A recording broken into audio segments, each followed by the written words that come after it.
Sports injuries to the elbow that we commonly see are tennis elbow, golfer's elbow, and then the other most common one is the Tommy John injury or the pitcher's injury to the elbow. So the tennis elbow generally presents with pain on the outside, the golfer's elbow generally presents with pain on the inside, and they're generally a wear and degeneration of the tendons.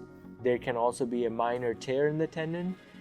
We generally want to treat these patients with conservative treatment for up to 6 months before even considering anything else. And the conservative treatment generally involves physical therapy, bracing, and cortisone injections. If a patient fails that, then we might get an MRI and they might be indicated for surgery.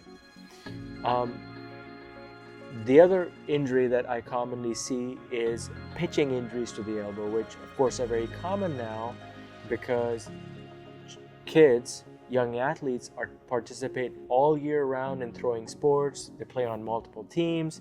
There's recommendations from the Baseball Association on the number of pitches, number of games, and the amount of rest that you need to take between pitch sessions and games. Kids a lot of times don't follow that. So there's a lot of torque going across the elbow when you pitch. The whole arm is going this way and there's a lot of force going across over here. So, and because of that, and if you're not getting adequate rest, you can damage the inside ligament of the elbow, which we call the ulnar collateral ligament. Sometimes the injury can be inflammation and a sprain, in which case it's treated with rest and rehab. My protocol for these patients is that I generally will take them out of their sport for about a month, and then we get them into a fairly intensive physical therapy program where they work with a therapist to work not only on range of motion but also on strengthening of the entire upper extremity.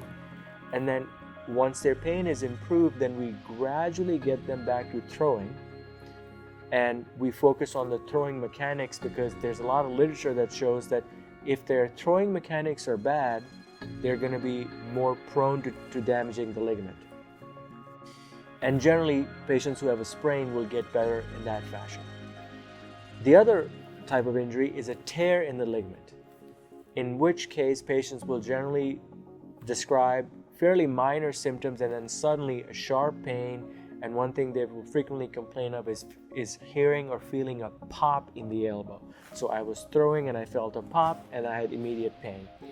If a patient presents with that history, then we generally will get an MRI because an MRI will show us if the ligament is torn. If the ligament is torn, then it's generally fixed with surgery.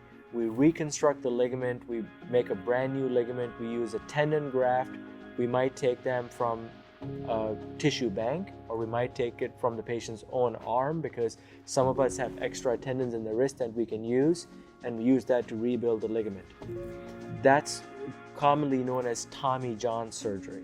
So we make an incision on the inside, we rebuild the ligament, patient is splinted afterwards for about 2 weeks, and then they start physical therapy, and it's a slow and a gradual return to throwing. And I tell all my patients who have Tommy John surgery that they should expect to return to competitive throwing no sooner than a year.